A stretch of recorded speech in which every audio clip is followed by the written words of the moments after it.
right. Well, it's been a little bit of time since we've seen you, but welcome back to Second Opinion K Squared. Hey, thanks for having me back. Yeah, we have my counterpart here, K1, Katie. Hello, hello. And we have Anthony, Master Anthony here. So he's the martial arts expert and self-defense. And why don't we have you give a little quick intro to everyone who maybe didn't hear your first episode of when we talked about self-defense and guns and mass shootings. Oh, yeah. Thanks for having me back, guys.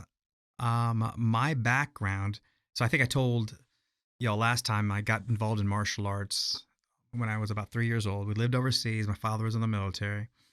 And I karate chopped a lamp after watching a Bruce Lee movie. So he knew immediately I needed some sort of structure or discipline. So he had the foresight to put me in martial arts. Wow. And that's how I got started. We have a company called Martial Arts Advantage, and we work with ages 3 all the way up to grown adults. 85, right? Yeah, great grandmothers and whatnot. To Kung Fu Nana. Absolutely, yeah. So were you a mischievous child? Was there any particular reason? Mine is you just kind of chopping at things at the house? I think I was a Class A, disciplined. You might have to ask my parents that. I'm a little biased. I was a great kid. I was a great kid. So you never bullied anyone, never got bullied, or were you kind of like the intermediary of, of stuff? Wow. No, that's interesting. Yeah. Have I ever been bullied? I don't remember ever bullying anybody, but yes, I was bullied. I was a bully. You were. I bullied people. Oh, you were the bully. Oh my gosh, I know. you Can villain. you believe that? I know. I got in trouble. I got detention a lot. What did you do?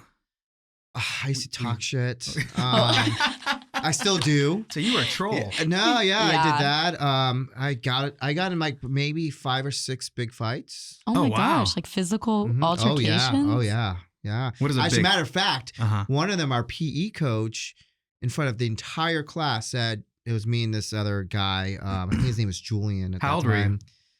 Probably like 11. So violent. We during PE we did Sixth grade. outside. They got grade. mats, made it a public thing that us two wrestle it out. That's definitely illegal. That gym coach was It's crazy. It's crazy. I won that one too. You did? Yeah, yeah. That's a different era. Isn't that interesting? The way they handle things back then. Yeah. I remember we lived in Okinawa, Japan, and I got into a fight.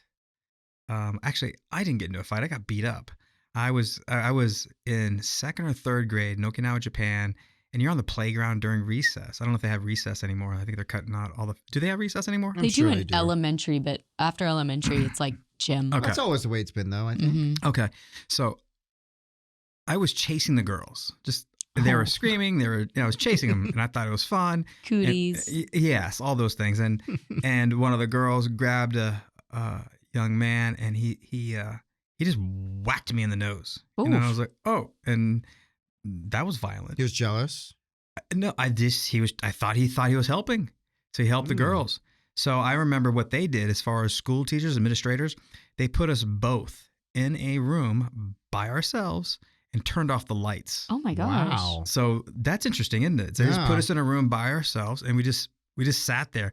It could have been only 30 minutes, 20 minutes, but it felt like hours. Were you not allowed to talk or communicate or anything? I don't know. There wasn't a lot of talking, but we did kind of sort of talk to each other. Well, you were definitely traumatized. I remember it. Yeah, that's why. I just you struck a chord with me. Bullied. Have I been bullied before? But that was a case. That was one scenario. I remember my mom.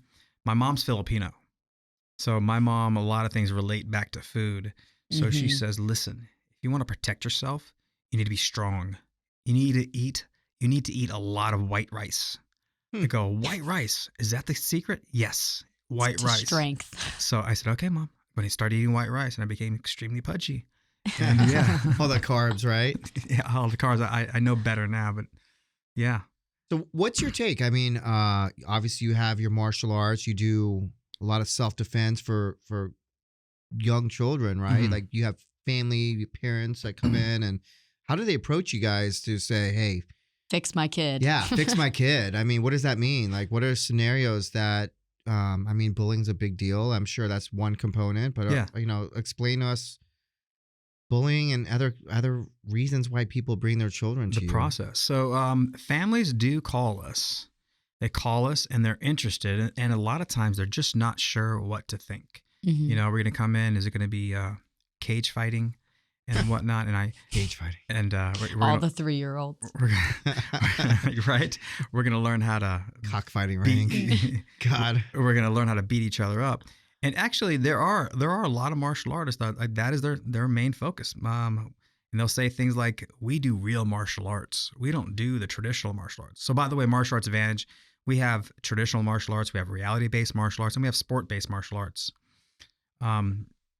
The definitions would be traditional would be like the stereotypical. You wear the white dobak or gi or kimono, and you do the patterns and you do the specific kicks, and there's a lot of bowing and there's a lot of respect in that regard. That would be considered the traditional martial arts.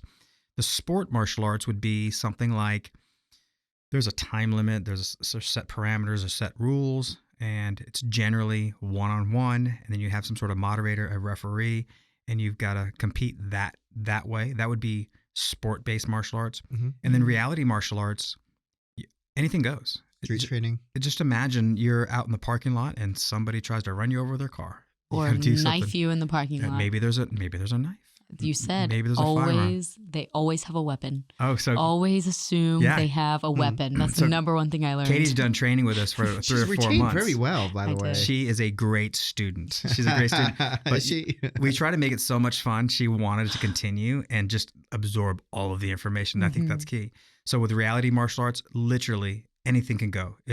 And with some of the things I said, Katie, always be aware Mhm. and just assume they have a knife. They Just always have a knife. They always do. And you know what they also always have? They always have. A friend. She's a good student. wow. They always have a friend. And I would make a joke. I try to make things funny.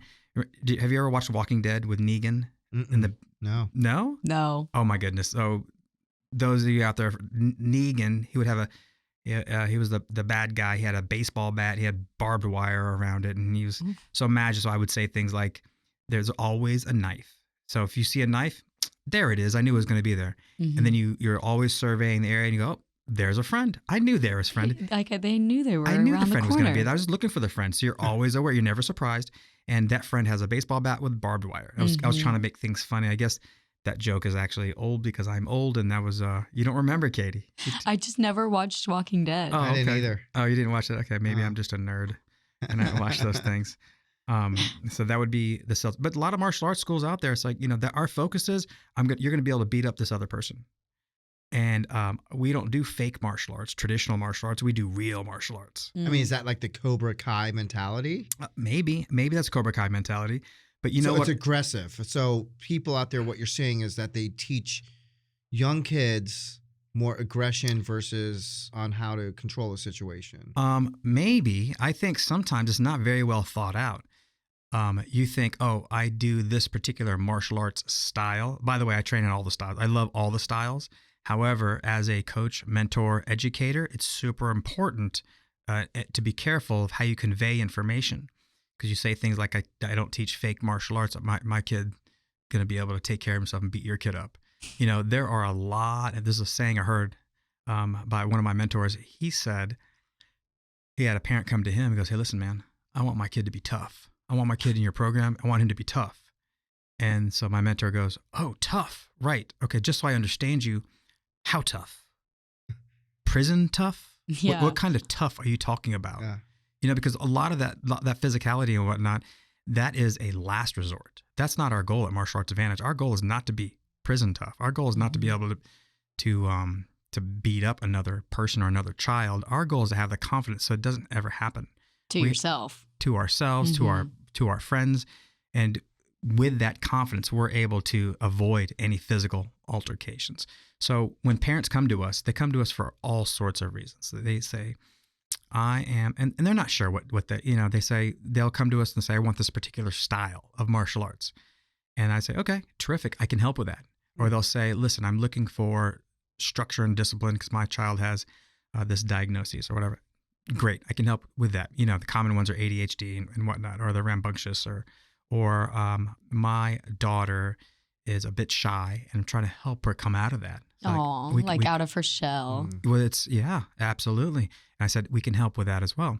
And if you think about all those different topics that parents can come to us with, and it's sometimes it's a little bit intimidating. You go into this martial arts facility. Mm-hmm. What am I to expect? Am I going to walk into a facility and see a cage? That's intimidating. We're a very family oriented facility. And by the way, I used to work with a lot of professional fighters and do that. And I decided at that time that was good for me, but I was literally training twice a day and dealing with professional fighters and then also dealing with families. I decided, along with one of my other jiu-jitsu coaches, Hobson Mora, that wasn't the complexion of an academy we wanted. We wanted more of a family-oriented academy. And if you know, Hobson, he's a world champion, and I'm taking advice from a world champion. He's at the highest echelons of a sporting event in jiu-jitsu, and he had the same mindset I did. He wanted a family academy. He wanted a friendly atmosphere where people can come on. If you ever train with his facilities or at his facilities, you'll see kids a lot of times on the mat, and he's rolling with them. He's having fun. It's just a welcoming environment. Mm-hmm. So when parents come to me with different concerns or different goals, and I ask them specifically what their goals are, but all in all, they almost all relate to confidence. Mm-hmm. And how, if it's self-defense, before I get to the physical altercation, I need to have confidence to avoid that. If I need to do a book report in front of a class, I need to have the confidence and the skill set to project my voice, to have proper eye contact, to face forward. I need to have that confidence. If what other scenarios am I trying to do better at school? I need to have the confidence to say, you know what? Yes, I can. I can do better at school doing these things. So I think the underlying message that educators should have is, how do we instill confidence in our youth, in our kids, and whatnot? And I'm proud to say we've got a set of drills or skills or protocols that we know exactly how to instill confidence. It's almost like child. copy paste. Like, it's worked so well now, like you can just continue doing the same. It's yes, the program itself. So we have several instructors, and they do, if you say copy and paste, they do the same sort of protocols. Everybody's individual. Mm-hmm. So they may need a little bit more tweaking, but we do things. For example, we have a drill called the introduction drill. We get in lines and we learn how to shake hands.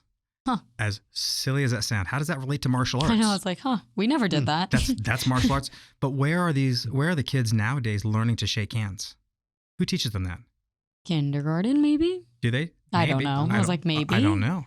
I remember some of the nonverbal cues and some of the things I learned were in college, at a higher level college. I had a business instructor, professor, talk to us about real world type things on how nonverbal cues and how to introduce yourself, how to talk, how to position yourself at a table. Are you sitting Eye contact. Yeah. Well, even at a table, how are you positioning yourself? Are you sitting across from somebody? Because a lot of times that could mean you're an adversary.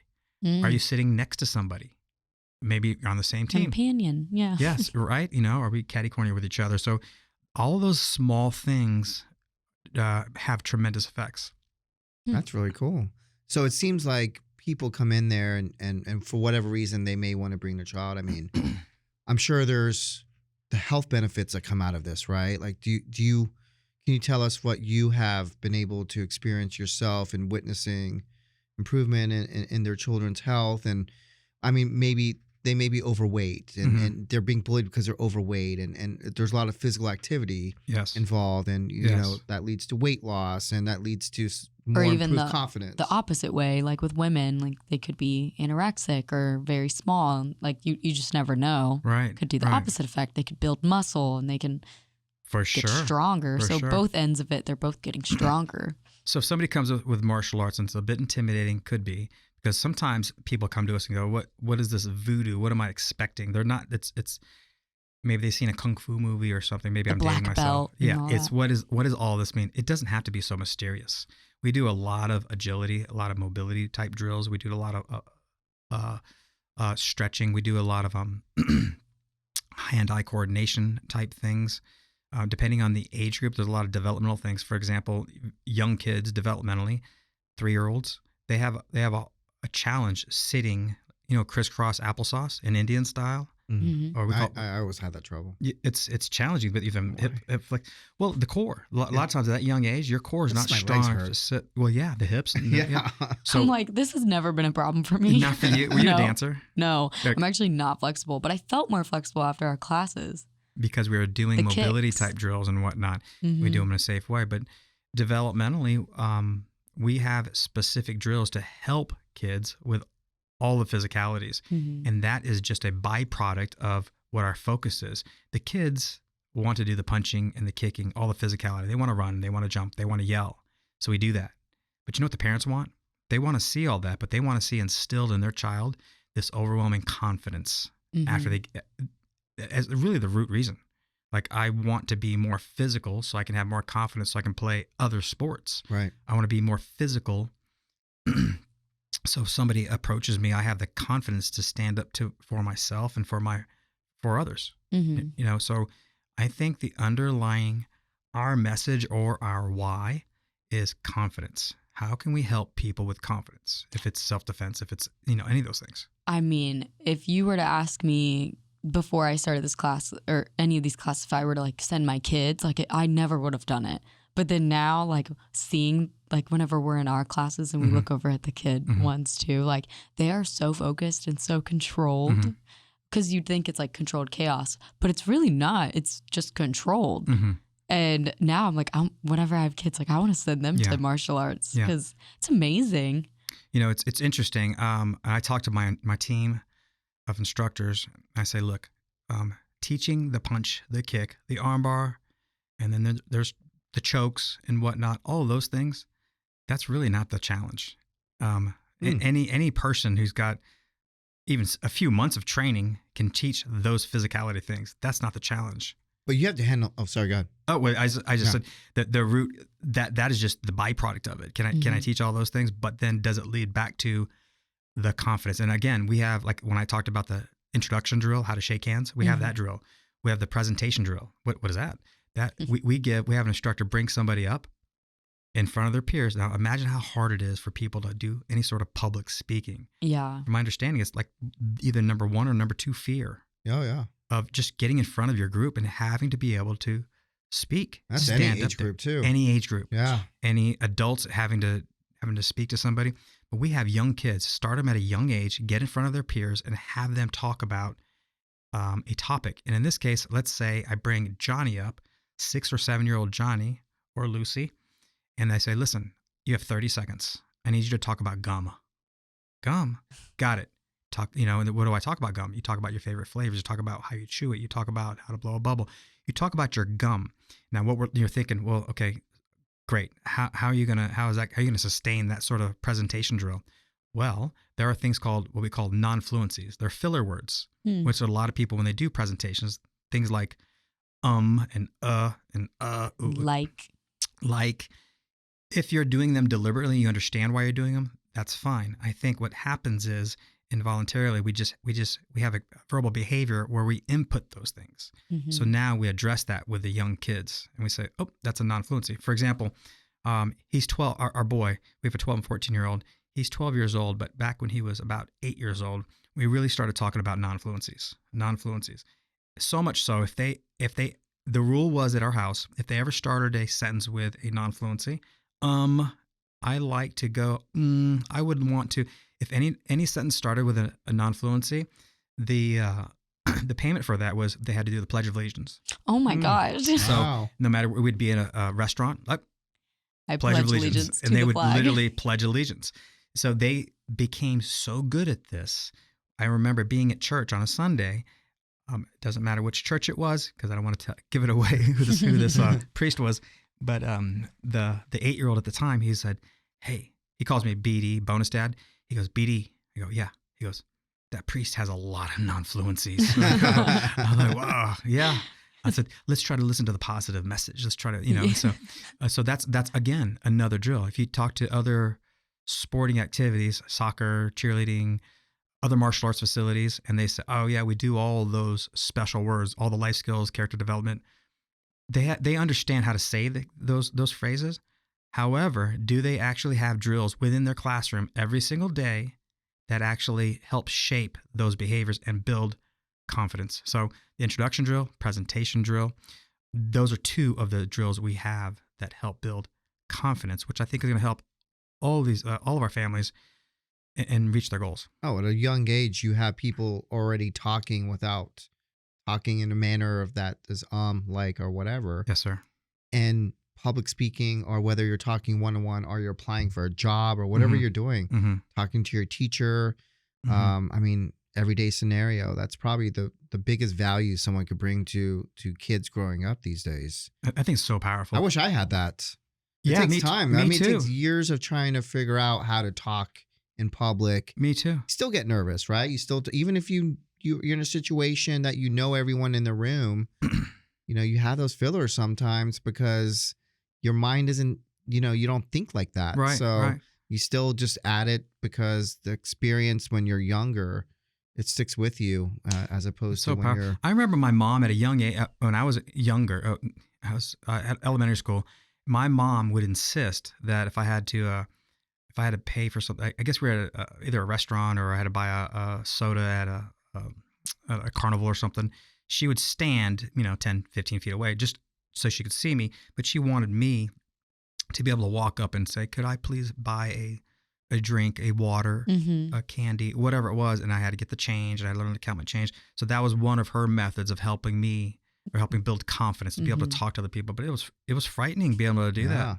Here I am over here. I couldn't even speak till I was like 3 or 4 years old. Oh, wow. I had speech therapy until like 7th grade. I mean, oh my gosh, I hated talking. Right? Because people probably would, whether it's bullying or make fun or whatever, it still brings a stigma out there. Well, how was your confidence level? No matter how old. If you had a speech. It was so low. Well, okay, when I was younger, it was super high because here I am. I'm just speaking gibberish. And then she's so cute. Yeah, my parents take advantage of it for 7 years. 7 years, Katie. Well, until 7th grade, so longer than 7 years. Oh, okay. That's how long she took advantage of it for. I didn't know that. I was in the speech therapy until then, but like it 12 was years old, about? Just about. And at that point, it was only here and there. I would kind of slip up a little bit, or I'd mesh my words or my letters or my sounds, my phonations and everything together. But when I was little, I was extremely confident because I was like, why aren't you understanding me? I just kept repeating the same thing. As you got older, there became was it a complex? Was it? Yes, my parents brought me to doctors. They thought I was special needs. They thought all of these things. Oh, wow. But then here we are now. Has that affected you through adulthood at all? I don't think so. I think the speech therapy helped me almost overthink how I talk. So you were taught some skills and you got through that. Yes. I think that's so important. That's when you ask why do parents bring their kids to us? They may bring their child to us for a reason, and hopefully I get an opportunity to speak with them and I say, well, that's great. And then I assure them we can help them with their goals.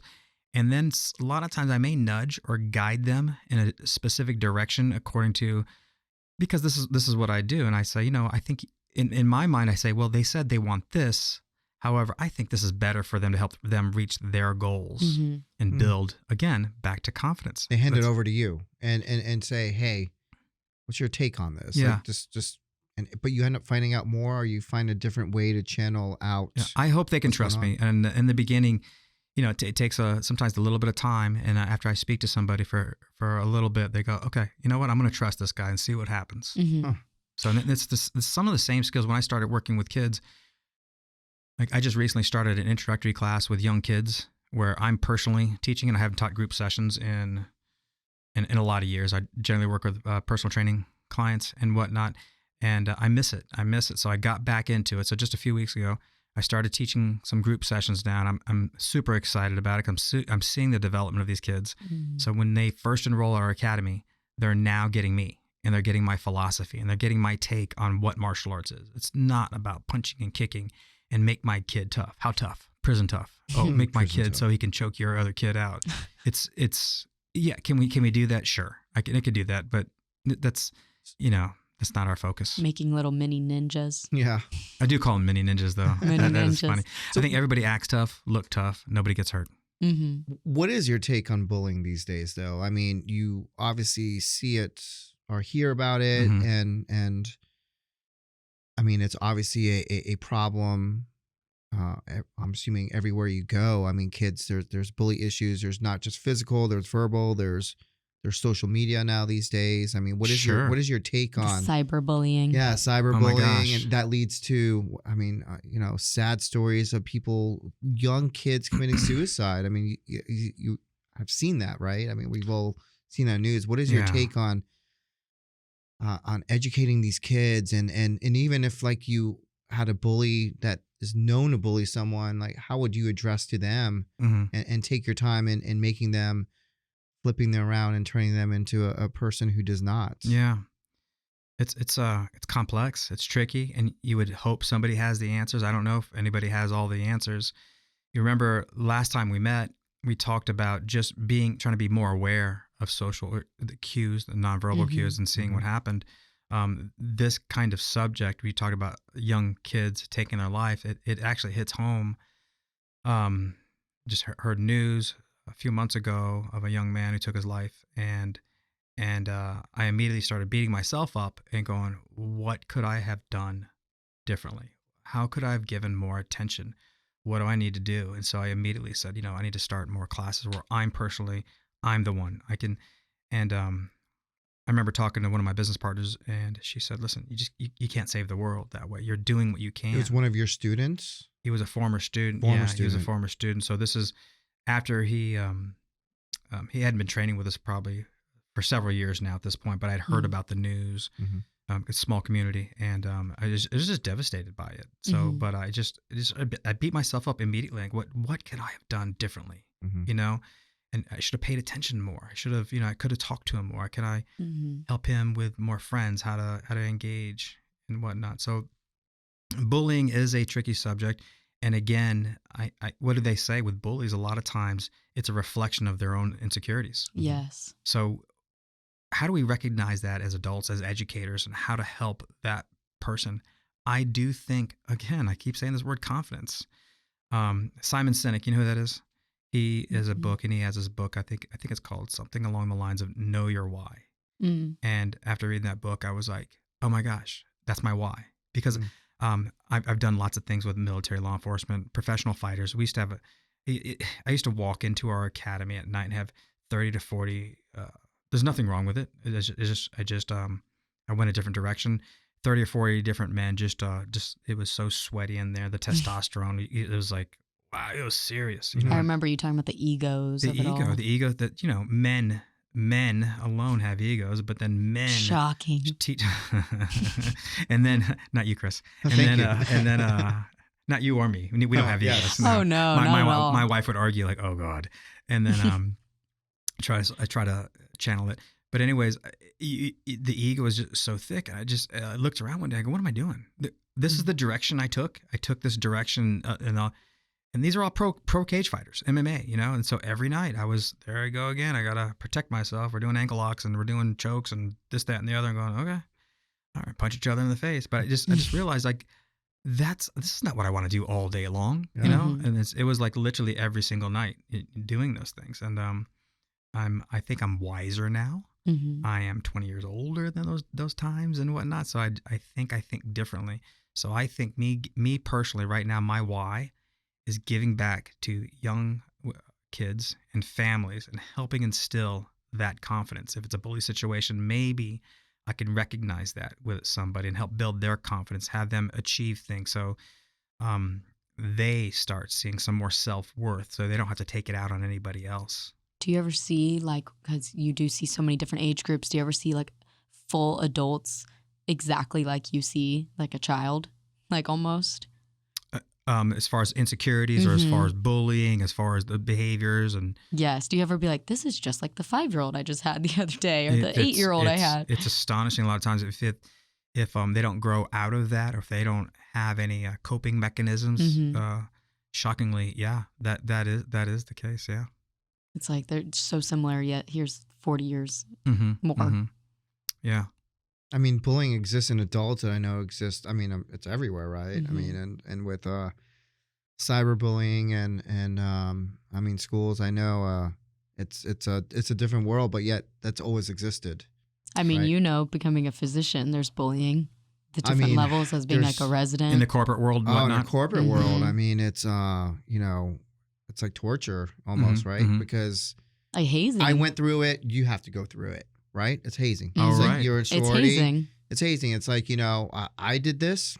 You have to experience it. That's a mindset. And, people don't understand it because it's, you look at it and you're like, why am I going through this? Why is this happening?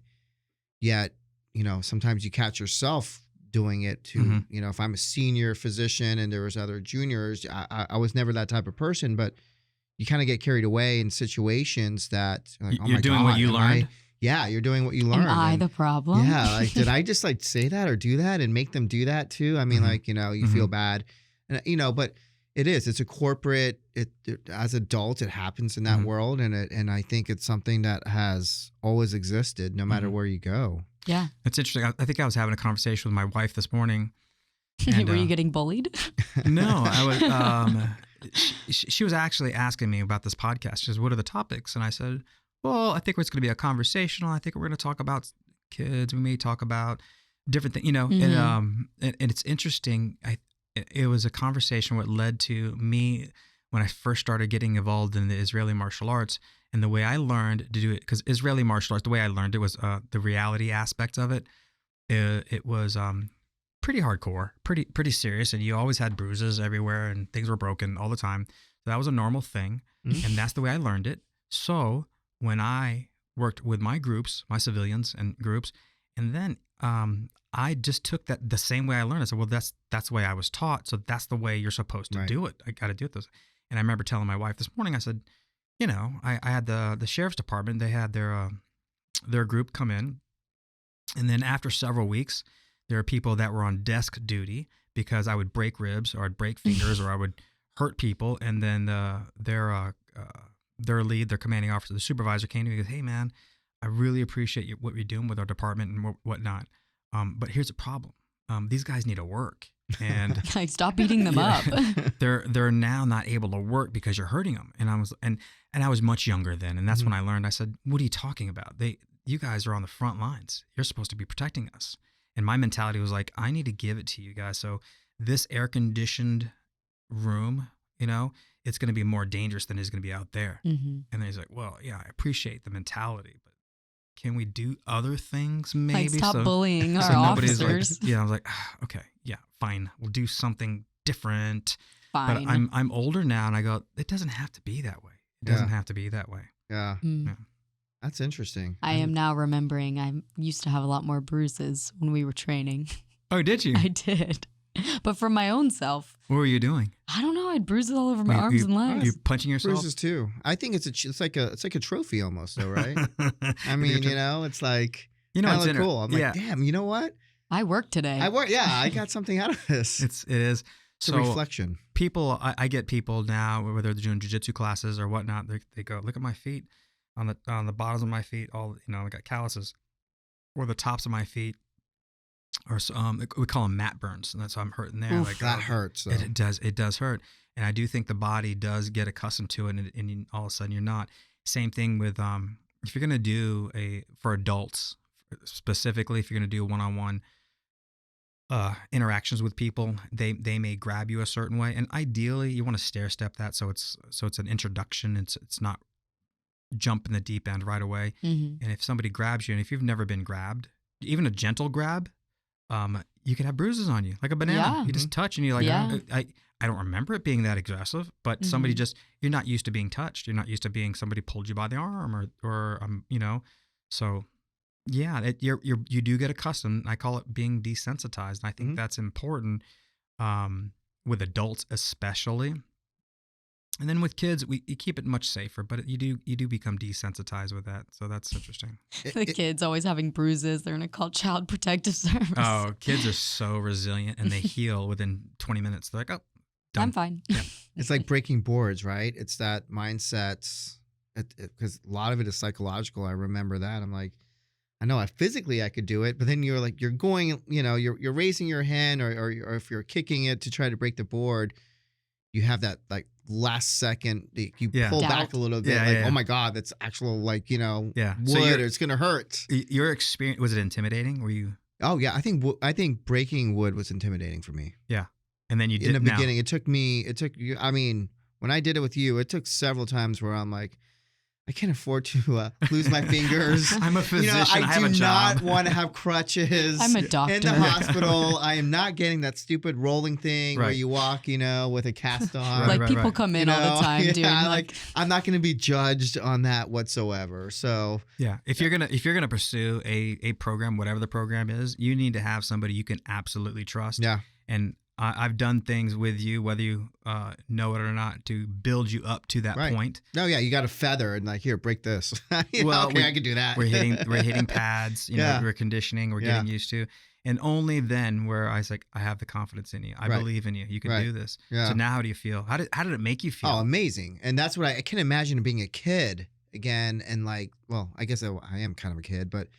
I can imagine it. Mm-hmm. Actually, I should say that the confidence level that brings once it happens is wow. Yeah. And it's like you kind of want to tell 20 other people, hey, look at what I just did today. You know what I mean? Yeah. Sometimes you feel silly, like I broke a board. Yeah. And everyone's like, okay, what? Are you on drugs? What are you, 6 years old? Yeah, I know. Breaking boards, like karate. The boards are interesting too, and it depends on how you frame it.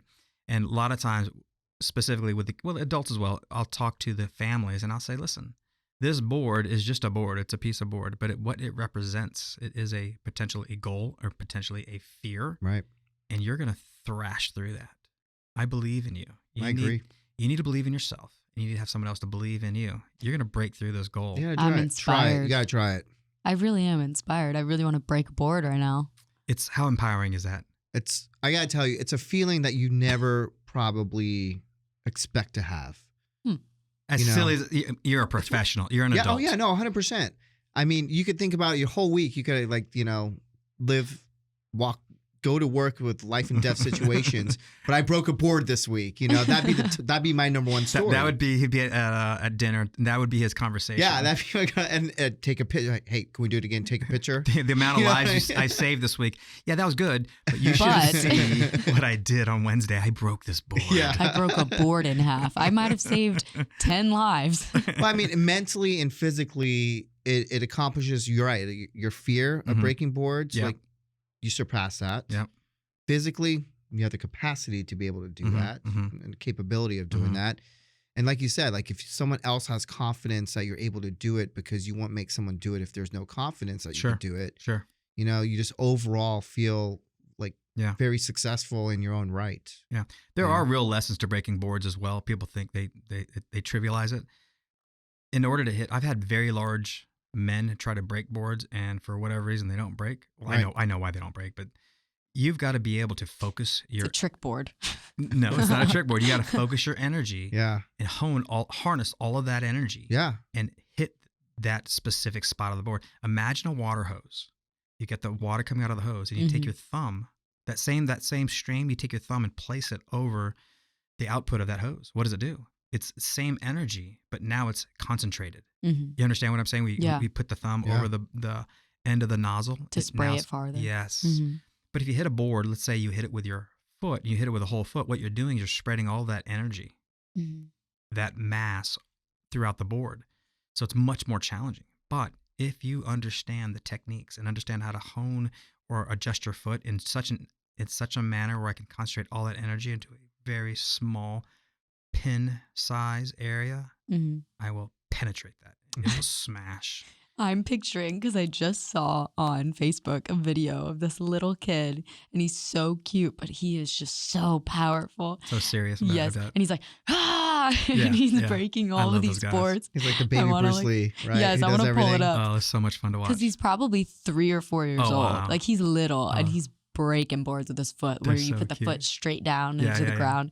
And you can just tell, he's taking it so seriously, more serious than anybody in the room. And there's people laughing, but it's like he is so honed in to breaking these boards. It's euphoric, though, right? Because, if you work every day and you have stressors in life, or you're upset with someone, or you're fighting, sure, you're like, hey, break a board. Oh, I know exactly what I need to think of to break that board. I'm going to think of this person or that, or, something in that situation. So out of the norm of everyday life. It is. To break the board. Well, because think about it. When in society can you go just break something? You look like a psycho, right? When can you hit anything? Well, now they're starting those places where you can go and break shit. Oh, really? I'm pretty Yeah. sure it's called break Yeah, shit. yeah, break shit. Maybe you're right. Yeah. Okay. It is Class, you get like a You get oh yeah, the protective goggles eye and gear. right. I've Yeah. seen that actually. you Yeah, wear- you hit vases or hit. anything. They throw give everything. Yeah. You get to pick your like weapons. Like So you can have a cathartic. hammer. Yeah, you could imagine putting boxing gloves on and hitting a heavy bag, but doing it safely. So when you're done, you've got all this exertion, all the endorphins happening. You just feel elated. Same thing Yeah. happens when you hit the board. It's so exciting. Oh, I just want to break a board. How many times have I come in stressful to you Mhm. or on the phone and Sure. upset? And you're like, I could tell what mood he's in. Yeah. And then afterwards, I'm like breathless and like, Yeah. like, huh. I'm like, Yeah. I'm calm. I'm Sure. like, everything's great now. We know? adjust. I always adjust our training, and you probably know this, but one of the number one things is I say, "How you feeling today? How's Yeah. your body?" And I'm listening for cues. I'm just again starting a conversation. Mm-hmm. And you may say, "Hey, listen, this little thing on my elbow, or my knee's feeling a little bit." I Or had you guys, because you did, broke your toe. Oh, yeah. Broke my toe. yeah, you did. Woo, that was painful. Yeah, Did that he was- break it on your body? Yeah. It was His on my elbow. I was holding a pad, and I said, "Listen, those are your toes. This is my elbow." And how many times do I say that? Yeah. Every single That time. is- I said, "These are your toes. This is my elbow. My elbow's gonna be right here. All you have to do is avoid my elbow." I mean, It's your elbow. but what happens directly. is Mhm. Kris has gotten so skillful, and that's what happens sometimes. You become so skillful and so confident, you go, whatever. I've heard you Or- say that. like you tell me not to do it. Now I'm gonna do it. Oh, right. Yeah. Don't think of it as a red elephant or pink elephant. Yeah. And all of a sudden, oh. But when you get to the point of when he tells you not to do it, you know something bad is going to happen if you happen to do it the other way. Yeah, it's my responsibility to keep you safe. Partner preservation. Oh, you remember partner She needs to be like your assistant there. She's so good at explaining. Yeah. When family comes in, she should just spew out these words. Partner You know, yeah. preservation. They'll be like, I'm not sure what she's talking They'd be about. like, "What is partner preservation?" Well, you can refer to the associate over here. He knows everything. So partner preservation, what is that, Katie? Basically, you want to preserve your partner, Yes. but also giving it your all. Yes. But you're not hurting them. Right. So you're doing it correctly, but Again. not hurting them. Yes. You So go you're away. preserving them. Yes. You're safe. Your partner's safe. You both go away with smiles. Guess what? You're more likely to come back. And that's Mhm. my goal. My goal is to get you back to class because you cannot reach any of your goals if you're not consistent. And if you're not giving it your all to them, they're not going to give it to you. So you're not preserving your partner Yeah. or like giving them a good experience. yeah. If I'm just going to tap you, Yeah. I'm also not going to deck you, but like But it also, healthy medium. and if you think about it, it's you're understanding the cues of other people. Mm-hmm. So you know your strength and you're like, wow, that much that I did gave 20%, Mhm. maybe how they Mhm. felt. Mm-hmm. So later on, if you're ever in a situation, you know Mhm. what that 20% could feel, or when you're putting out Sure. that 20%. Right. You're You knowing know, yourself. If you have You're to hit learning 100% yourself. because someone's attacking you, you know, Yeah. you know how to kind of gauge Yeah. some of that stuff. Because you'll never truly know what it feels like to punch yourself. Right. Or kick yourself. Like, Yeah. could do it on I accident mean, every think, but once people in a go while. their whole life without having any physical punches or kicks. You know, they Yeah. can. You were a child violent Well, prodigy. I won't say. Oh yeah, I won't say violent. I think we're taking that out of. I have context. never gotten in a physical fight with anybody. I've always wanted to. No pulling of hairs or. No, I've always wanted to get in like a girl fight, like at a bar or something, but it's never happened. We can set it up. Yeah. I might one day if I make a fool out of We myself. could do a sanctioned bout, kickboxing match or a boxing match. I wanted a real life, like someone nudged me, and I just wanted to. Do you think you need therapy or talk to somebody about Yeah, this? I know, right? I feel like it's This a is her healthy. cathartic moment. This is my healthy moment where I'm like, maybe I need to relinquish some anger in a healthy way. You need to break a board. She wants to be a bully. I'm not a bully. I do want to break a board though. Yeah. Actually, breaking a board would probably be the best thing. Oh, let's go break a board. We'll set it up. All right, let's go I know a break a place. board then. I know a place. we can It's break a board. great. I think the bottom line is that when you are in a martial arts or a setting where you have the ability to punch, kick, Mhm. throw someone to the ground or be thrown to the ground or receive it, I Mhm. think that there's not many moments in life that people actually get to experience that. It is a release. And it is a release, and that exactly. So I think mentally, I think that helps people, Mhm. and physically, you start to change because you get stronger, and you don't realize what it actually takes if if I throw Katie to the ground, I know how to throw her to the ground because she's obviously not heavy, and I know the way. You understand to do it. leverage. You But if understand there's technique. someone who's like 300 pounds, Mhm. I could probably still throw them ground. But the techniques that you teach are the maneuvers of how to get someone Yeah. into those type of positions Yeah. and make you obviously the offensive. If you're being attacked, you're obviously first in the Right. defensive side, Right. but how to get out of that and, Mhm. and how to put them to the ground or be able to challenge them and come out as a success. You said something a few minutes ago. You said, how often is somebody ever going to punch on a bag or punch on each other or grab each other or get in that even close proximity? That is, if you really think about it, that is extremely important because it also relates to, you talked about cyberbullying, Mhm. whether it's kids or adults. In this day and age with social media, people, I call them keyboard warriors. Yeah. And they could be keyboard warriors in the car and they're yelling at you and whatnot. Today, I pulled out into traffic on Dale Mabry, Ooh. and I had a Tesla behind me, and there was 4 car lengths, it going literally 20 miles an hour. So I had Mhm. plenty of room. I pulled in front, but he started flashing his lights. The Tesla? The Tesla did. He started flashing his lights, and I could see him getting enraged and Yeah. going, oh.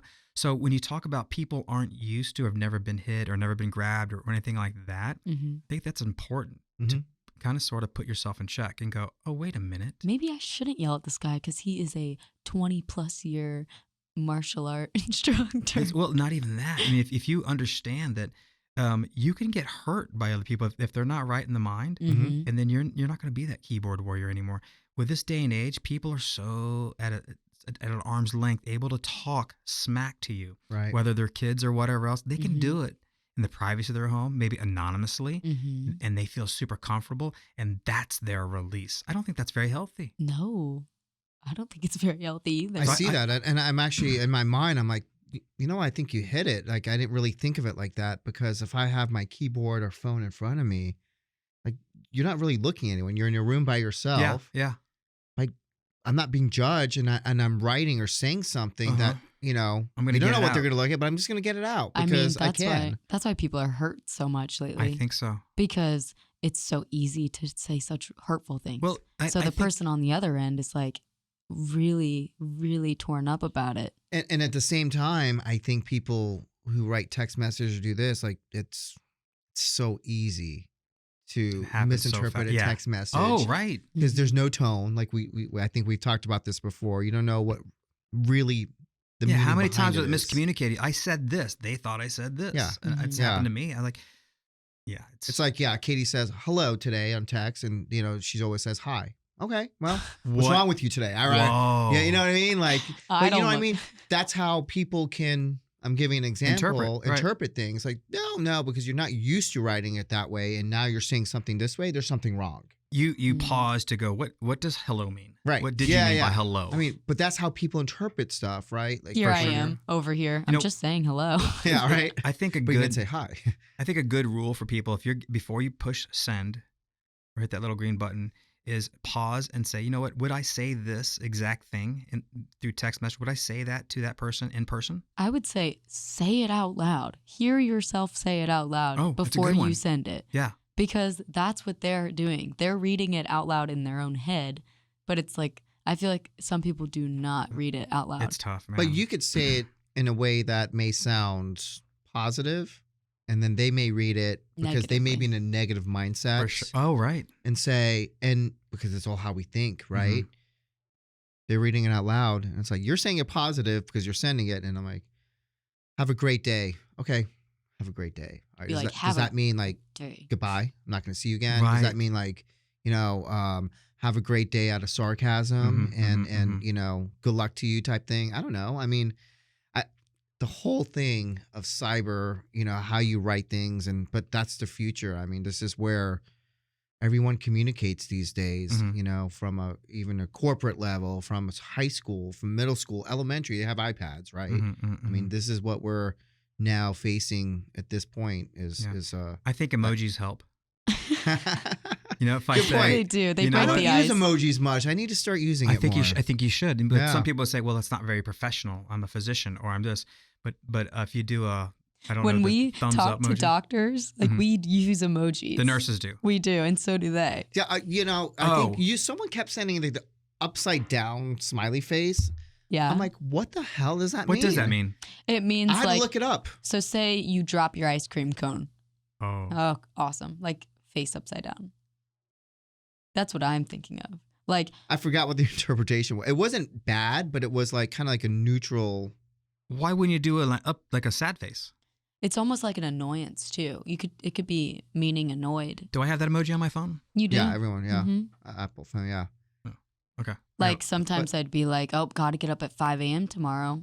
Upside down face. Like the tears, like you're crying, like the one that comes down like this. Yeah. That could be I laughing. thought that's laughing. Could be laughing. Oh, I use the Could laugh. be, I guess. Okay. Yeah, laughing hysterically. I've seen people use it for crying too. So I don't know. Maybe I just get confused because I see different interpretations of it, right? I send my wife little hearts and things. See, that's like As long as you don't send broken hearts. Oh, yeah, no. But then there's different colors of hearts. What does purple heart mean? Usually what does, Cancer. peacock- Oh, purple's okay. usually the Cancer Good heart. point, okay. Purple? Mm-hmm. But why would it be on there for an emoji or for For when people What's have black cancer. heart mean? Sometimes the gothic people. I don't know. I saw a black heart. Was it my phone or somebody else's phone? I was like, oh, that's a black heart. I mean, you don't have a heart. The reason why I brought up emojis is just a way to soften maybe some of the text. Soften a blow. Soften some of the, hey. The animated emojis are probably the Those are cute. the memes, right? I mean, the amount of times I've done a laughing face after saying something like that was kind of harsh. It's just a natural kind of like, it does soften it, doesn't it? It does. It does. So I think You're right. Yeah. before you send your text, pause and say, listen, if I was face to face with this person, would I say this exact same thing?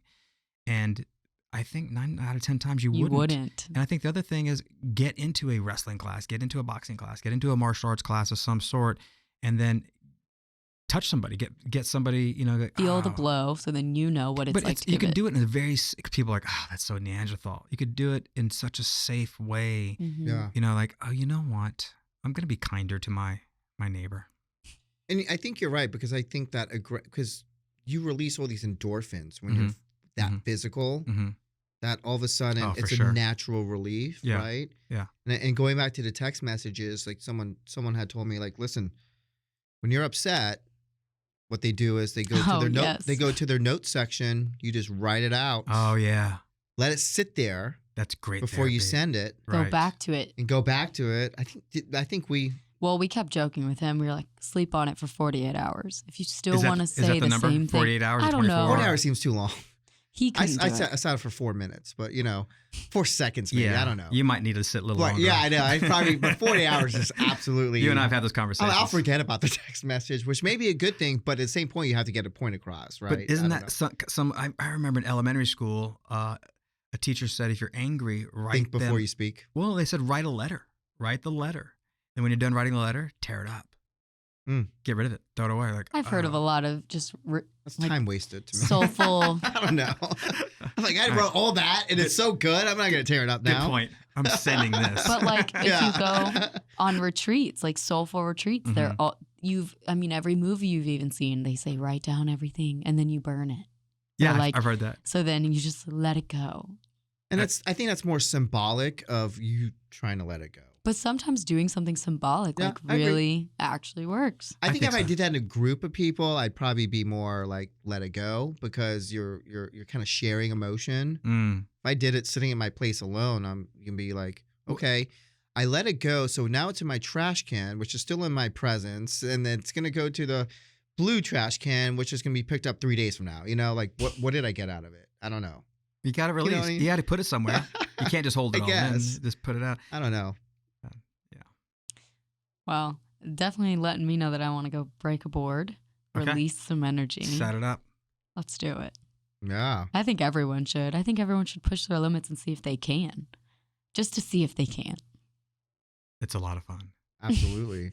I think we should come up, with, you should actually, think about doing that the cyberbullying with children and that this type of discussion. I think that'd be quite beneficial. It's an interesting component, I think, to the physicalness, the emotional, and just the psychological behavior behind it. But Yeah. I think we brought up some really There's a lot interesting there. points. Yeah.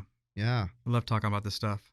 Yeah, it's know. amazing. I'm All so of it. glad you came on. Yeah. Well, thank you for having me, guys. Yeah, it's been great, and looking forward to next time. We had a great conversation the last time you're here, so definitely I know there's many more topics that we could pull out of this. And Yeah. I just really get giddy just talking about all of this martial arts, self-protection, whatever you want to call it. yeah, And just someone who had such a bias towards it. Like, I love it so much now. You're a convert. I've converted, yeah, Nice. for sure. Well I mean, done. she's speaking your language now, obviously. She is. I'm drinking the Kool-Aid. I like it. I am like it. drinking the We Kool-Aid. did good.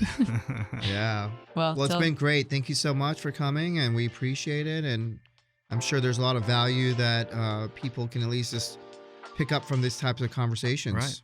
Thank you guys for having me, and hopefully I'm invited back. Of course. You're always welcome back. Well, thank you very much. Thank you. Thanks, Doc.